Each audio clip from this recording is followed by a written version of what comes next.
Welcome to Alimentary, the podcast series where you will learn about your amazing body, how it works, and of course why food is so important. We have our store cupboard staples at the end of each episode. We'll also learn more about lifestyle tips and therapies to help you to influence your health in a positive way.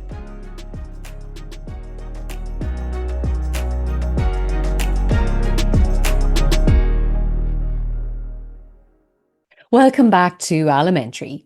Today we're diving into a topic that affects every single one of us, whether we realise it or not. And that's the hidden impact of EMFs on our health, longevity and overall wellness.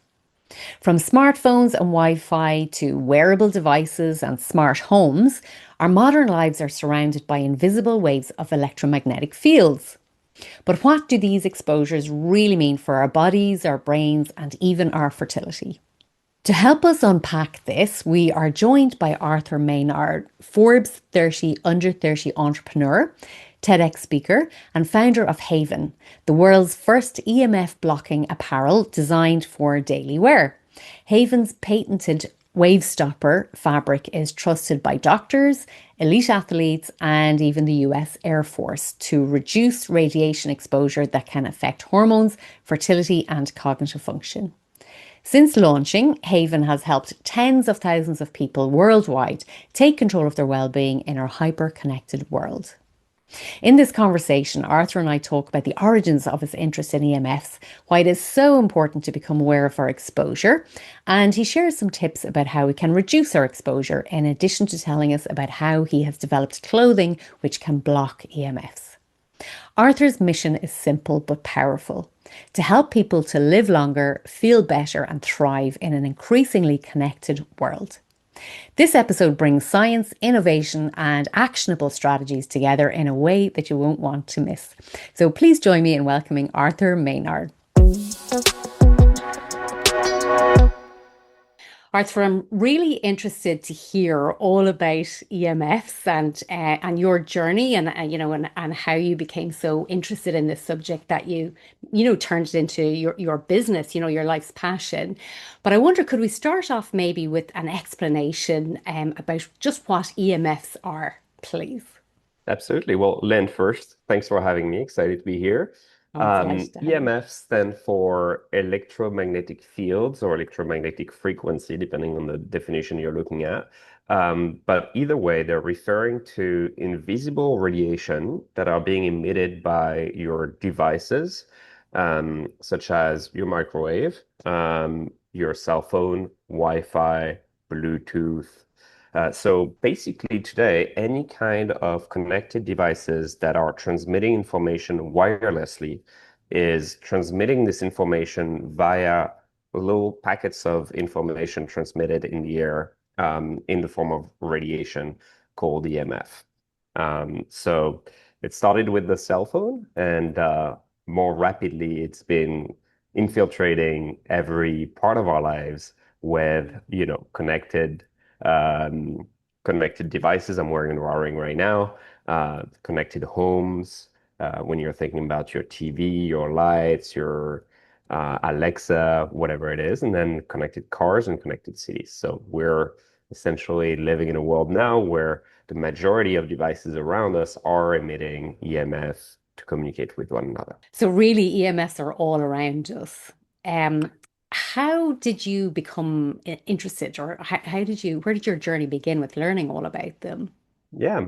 Well, so my journey begins actually, I grew up with two grandparents who battled cancer for my entire life, and that triggered a very keen interest for longevity and biology, an interest that culminated in a master's degree in engineering and biology. My very first job out of college was studying the genomic patterns of prostate cancer. And through this, I started reading some of the research between the link between EMF and cancer.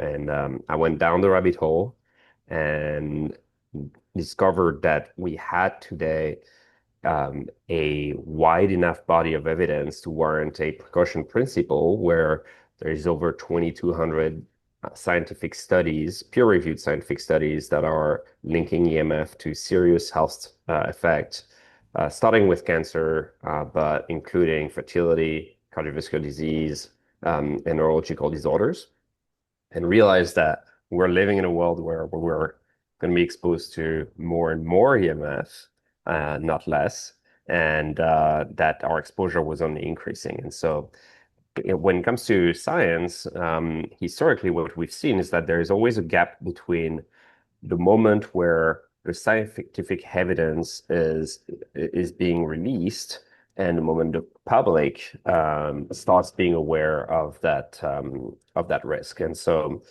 I figured that as the risk would, as the public awareness would start growing, people would have a rightful need to be protected because again, these radiation are emitted because of our evolving modern lifestyle, and we probably all want to continue living with the benefits of modern technology without putting any increased risk on our long-term health. Yeah, I noticed that both of us are wearing earphones that are not wireless, that have leads attached to them. So it is something that I have been looking into myself. And again, cancer is unfortunately a feature in my family as well. So really, and as you say, we can't get away from it really. It's not that we can avoid it completely. So really what we're talking about is trying to mitigate our risk, isn't that right? Yeah, absolutely. I mean, you can avoid EMF today if you leave the city and go live in the Yeah. woods and Yeah. like grow your own vegetables and don't use any kind of technology. But that's not really realistic for Yeah. most of us. Obviously, some people are more exposed than others, and especially if you live in a dense city, you're going to have a lot more exposure than if you're in the countryside. And for people who have higher levels of exposure, we're essentially trying to create something that is akin to the seatbelt for your car. When we invented cars, it's an amazing way of transportation, and we can go much faster from point A to point B than on horses. The flip side is if and when we crash, the consequences are much higher, and we're mitigating this through seat belts and airbags and what have you. And that's essentially what we're trying to do here, which is reducing the amount of exposure you're getting from all those radiation around you before in 10 years, 20 years, 30 years, the effects of exposure are being felt. Yeah. So basically the radio waves, the electromagnetic frequencies are entering our body and causing a change to our cells. Is that simplifying it too much or Yeah, I can try and give mm, a short explanation of what we believe is the key mechanism of harm today of EMF from a scientific perspective. And bear in mind, this is a field that has been studied for about 30 years. And for a long time, scientists were actually puzzled as to why are EMF having such a wide array of effects. Originally, the only effect that was taken into account was the heating effect. Think about the microwave. And then the leading theory that has emerged now is that, well, backing up a little bit, the human body is made out of trillions of cells, and those trillions of cells communicate with one another using various networks, including electric signals. And those signals are really essentials in coordinating many of our cellular functions. And electromagnetic fields are comprised of an electric field and a magnetic field.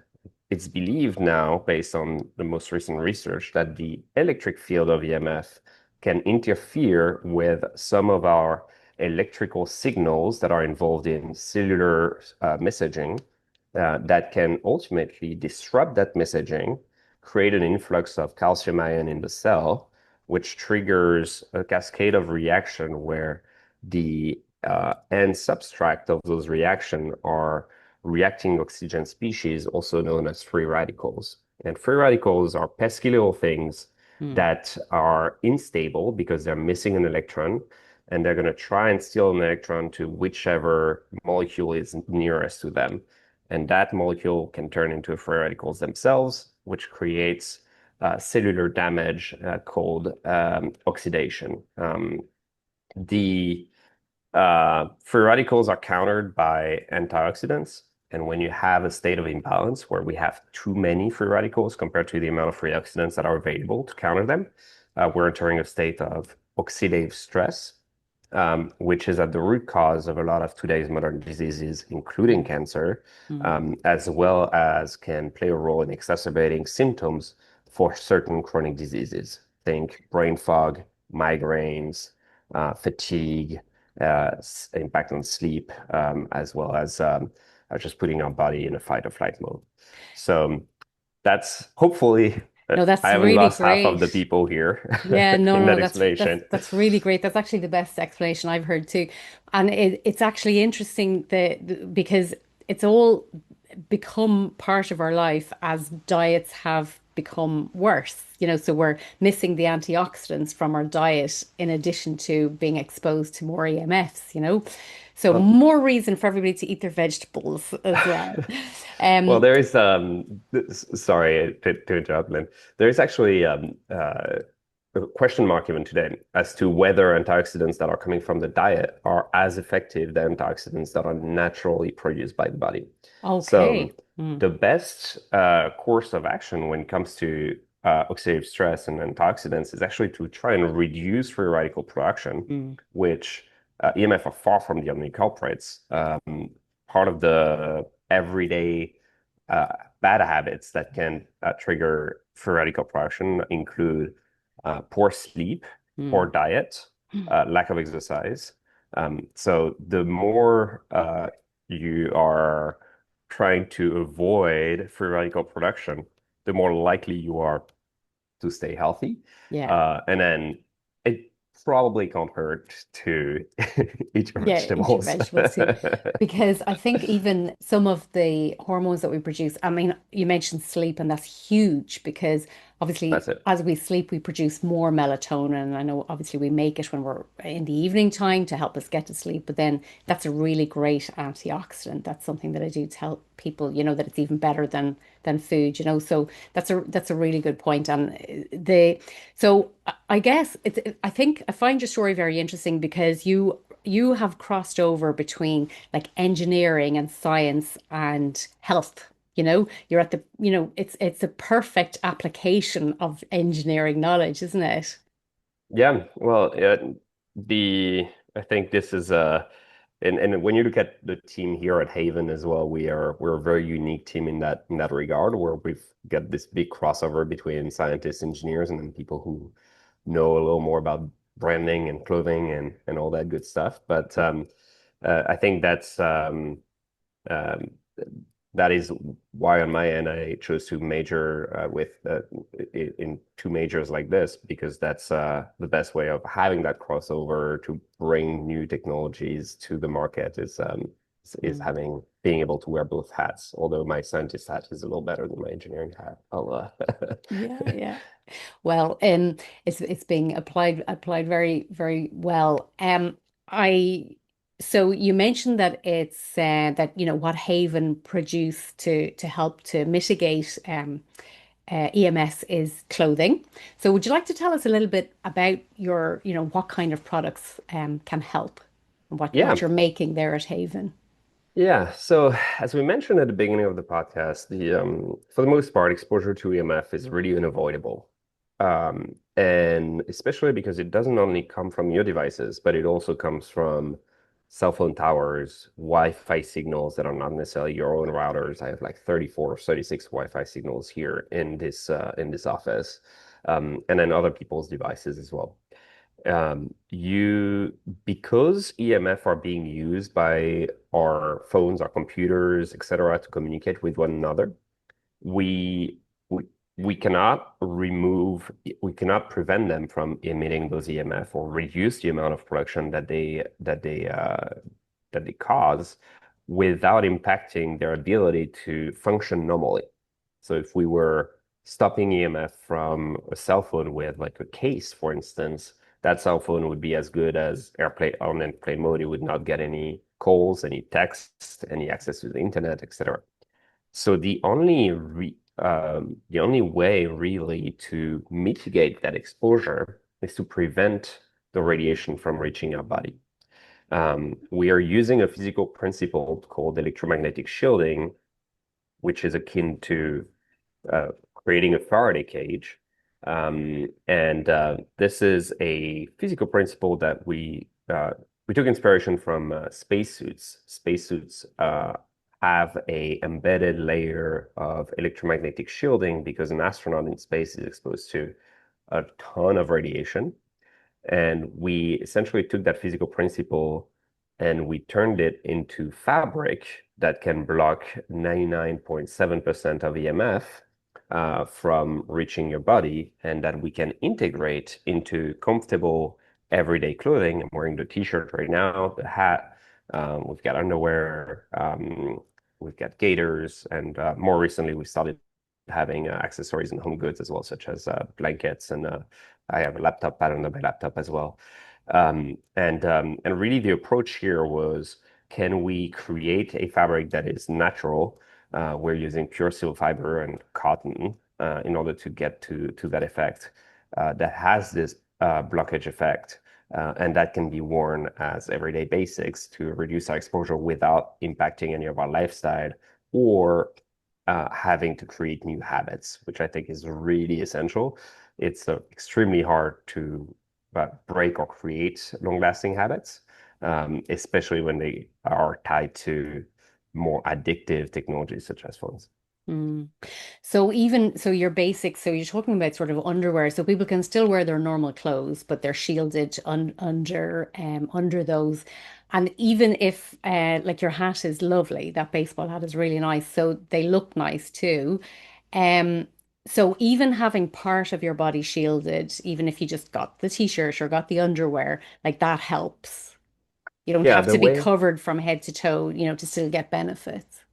Yeah, the way we've looked at it is, what are the organs that seem Mm. to be the most impacted by EMF? And we base this off both scientific studies when it comes to cancer, fertility, cardiovascular disease. Like, these were very targeted towards genitals, brain, heart, as well as what are the organs that have the highest concentration of voltage-gated calcium channels, which are the mechanism of harm that we just discussed before. Mm. And then we designed our clothing around those organs in order to create everyday essentials that will look good, feel good, and ideally that can be integrated within a broader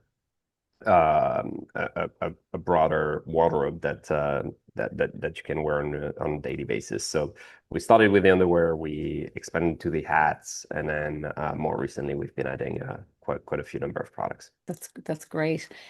Because as you say, even when we're out and about, so even if we decided to not use Wi-Fi in our house, or not use Bluetooth, when we're out in the world, we're going to be exposed anyway. And look, we're not going to forget about Wi-Fi in the house, or even our TV channels and everything depend on Wi-Fi now. So I know that we have a discount code as well, which I'm going to put in the show notes, because I'm definitely going to be investing, first of all, in those baseball hats. Myself and my husband both wear them, because that would be a great start. So I'll put a discount code in the show notes anyway, if anybody wants to check out the range. So did it take you long? I mean, it sounds like what you've done sounds, really innovative. How many years were you working on the business to bring it to the stage where it's at now? Yeah, it's been about 10 years now. Right. Yeah. So we've been at it for a long time. We Getting the technology to the stage it is now has been probably the biggest challenge out of all of it. Mm. And then we were extremely fortunate throughout our journey to get advisors along the way, such as the former president of Lululemon, who have tagged along in the adventure and helped us get to the stage we are today, where really what we're trying to achieve is is make sure that when you're opening your wardrobe, you're reaching for your HAVN apparel instead of your normal t-shirt or your number underwear, and not just because of the protection aspect, Mm. but also because you like the fit, you like the comfort aspect, and you just like how you look in them. And so that has been a pretty amazing journey. And I think what's been the most amazing throughout this journey has been reading the incredible feedback from our customers. Because as I mentioned previously, some people oxidative stress can exacerbate some symptoms from chronic diseases, and so we have a lot of customers who are actually feeling a fairly immediate or rapid effect of wearing the product. Not everyone does, but some people are really reporting incredible transformation when it comes to brain fog, fatigue, headaches, sleep, and some share also great stories on fertility, and we call them haven babies internally, that Oh, people who could not conceive previously for have been trying for years and have yeah, tried seemingly everything under the sun, start wearing underwear, and then 6 months later become pregnant. So amazing. this is really the part from these entire 10 years that have really made us keep going, Yeah. and knowing that we are having a positive effect, not just in the future, but even now for a lot of people. I know, and I can see the big smile on your face when you talk about your customers, who have been so satisfied, and I think that they're, your the ethos of your business is pure and well intentioned, and I think those are the businesses that we need to support. So that's amazing. Do you have shops? Are you located sort of in different countries? For now, we're 100% online, Mm, and we plan on staying this way for a little while, mm, but never say never. And of course. if we do create shops, we want to create them with the right experience. And so Mm, this would be a little ways down the road. But we realize as well that especially when it comes to a fabric technology like the one I'm describing, the feeling the fabric and seeing the products is that or to feel what we've been working on for 10 years, which is making this t-shirt here as comfortable as a normal t-shirt. And so yeah. we do offer a 30 days satisfaction guarantee, where if you don't like Mm, any of the product, you can return them for 100% of your money back, and no yeah. questions asked. I know. I So guess when you hear that a piece of clothing is protective in some way, you probably expect it to be like a vest, like a heavy piece of clothing that there's right. something.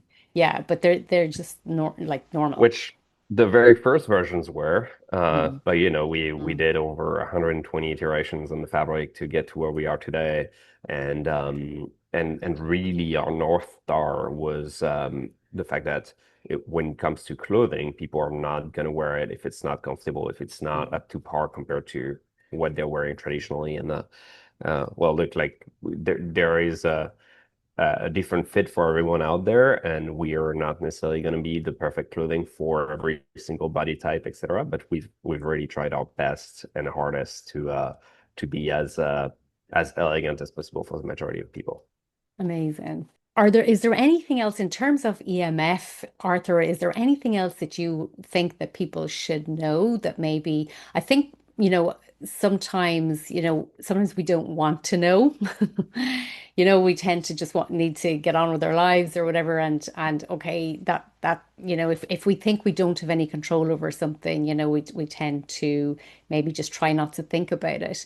But we know that there are things that we can do to mitigate it now, as you've said, sleeping well, exercising, all of those things to stop the free radical damage, and then the protective clothing. Is there any other aspect to EMS that you think is, something that people should know, that the public should know about them? Yeah, I think a few things come to mind. The first one is EMF are categorized as a class 2B human carcinogen by the World Health Organization, which is the same categorization as car exhaust fumes. Now, the really big difference between the two is that car exhaust fumes you can potentially see them, and you can definitely smell them. EMF, you cannot see them, you cannot smell them, you cannot hear them. They're absolutely invisible. And so what I recommend for people a lot of times when they're still trying to understand what's emitting EMF, what's emitting a lot of EMF versus what's emitting a little bit of EMF, is to get what's called an EMF meter. It's a tiny device that can measure the amount of radiation emitted by your devices or in your surroundings that you can use to then test not only different devices at home to see if it is emitting or not, but also to understand how much it's emitting and to be able to audit certain areas of your home where you might be spending or work or wherever it is that you might be spending a lot of time, starting with your bedroom and starting Mhm. with your bed. So we actually, for the longest time, we were recommending people to buy one of these devices. We figured out afterwards that if you go on Amazon, a lot of the cheaper devices are actually not measuring EMF. They're only measuring electrical fields, which is not going to help.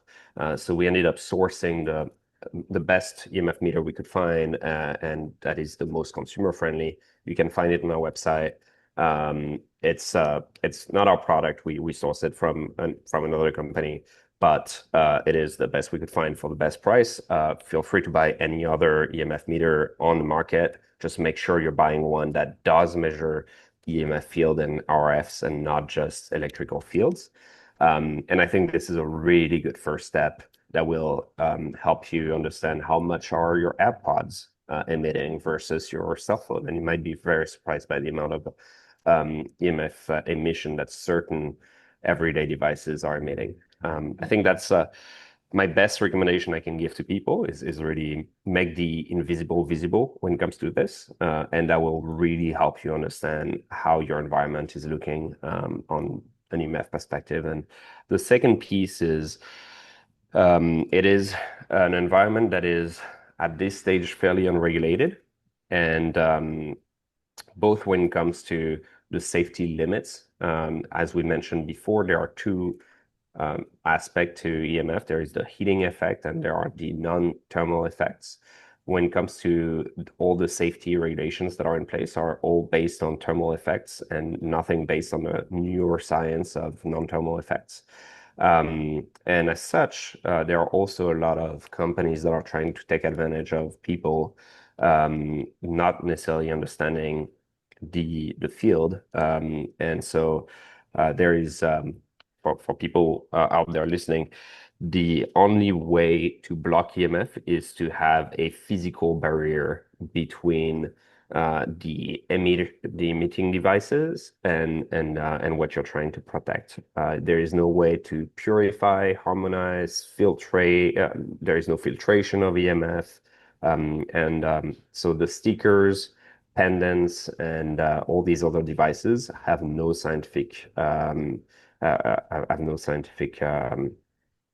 mechanism, and they're just preying on people's fear. And the FCC here in the US has been shutting down companies since the 2000s, but when you shut down one, there are five other that pop up. So just be careful and do your research when looking at products, because when we started, the field was really just littered with a lot of scammy companies.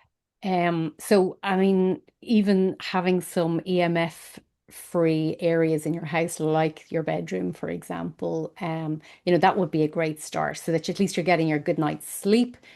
And that is a big thing, especially with the younger generation, is taking their phones into their rooms. I would give talks to some kids and I would be telling them to leave their phones downstairs and look, that's not going to happen, but at least put them on, airplane mode at the very least. But really, we want to leave our mobile phones in downstairs. Um, The, Lynn, on that front, the advice that I give people all the time is if you don't want to invest into anything when it comes to protection, here are the best steps you can take at home that don't cost anything or very little. The first one is put your phone in airplane mode when in the bedroom or at night. mm, You don't need that, and especially don't put it under your pillow for people who Yes. use that as an alarm clock. And if you have to keep your cell phone on because you're worried about a kid or parent or Yeah. someone in the family that might need to call you, then put it away from the bedroom, or away from the bed at the very least, and as Yeah. far as possible from you. Yeah. The second one is you can turn off your router, your Wi-Fi router at night, Yeah. or move it to an area of the house that is further away from the bedroom as well. We spend 1/3 of our lives sleeping, so that is 33% of the time where you can reduce your exposure, for with very little efforts. So just those two things. When it comes to your Wi-Fi router, you can either program them to turn off at night, or you can buy a programming plug, or you can just unplug it. Mm. Um, and um, and ideally try and remove uh, EMF emitting devices from the bedroom, like iPads, like whatever it is that is connected, and create like this EMF-free sanctuary, where you go to sleep. Oh, that's such good advice. And actually, I used to do that when we got our Wi-Fi router first, but I've just got out of the habit of doing it, of turning it off when I go to bed. Just got out of the habit of doing it, so that's something I'm definitely going to start doing again. I don't bring my phone in, but my husband does, so he's sitting over It's often this the way. other side of the bed, yeah. So and I'm trying to get him a pair of those earphones that have that are wired as opposed to being wireless as well.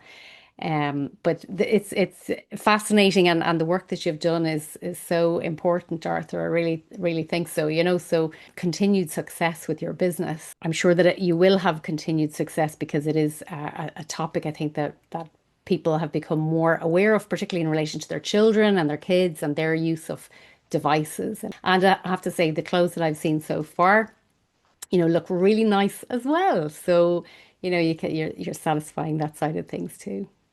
Arthur, thanks so much for your time and for all of your expertise and for sharing it with us. Thank you, Lynn. And for everyone listening, hopefully you've learned a thing or two. And if you have, I would encourage you to share what you've learned in that episode with friends and family. It is still a topic that has very little awareness compared to where it should be. And it is through conversations like this and people like Lynn that we can get the word out, and hopefully help more people be aware, and every mitigation starts with awareness, and from there people can take the right actions or take no action, whichever. But at least we know. Exactly. At least it's informed. Well said, Arthur. Thank you so much. Thank you, Lynn.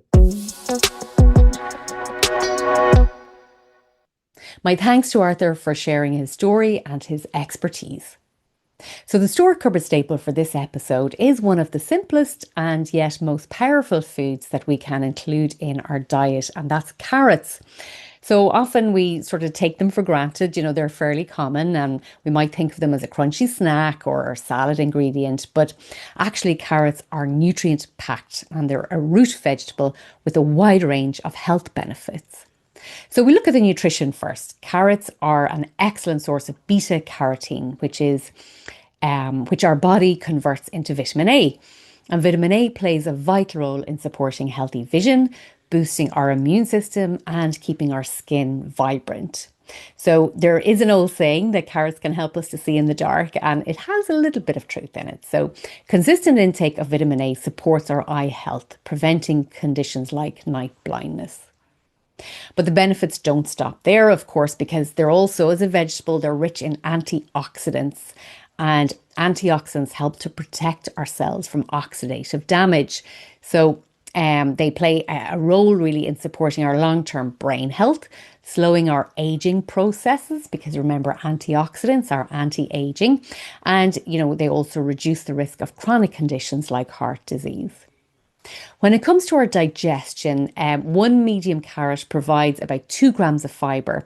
And this, of course, fibre helps to maintain a healthy gut. So that's a good contribution to, the average recommended is about 30 grams of fibre a day. So having a healthy gut with taking in enough fibre improves our bowel regularity, keeps us regular, and contributes to feelings of fullness as well, which helps us then to avoid, snacking on things that maybe we shouldn't eat too much of. So really, carrots are a great addition for anyone for anyone who wants to, I suppose, manage their weight naturally, but also they really aren't offensive. There's some vegetables that people just don't like, but most people do like their carrots.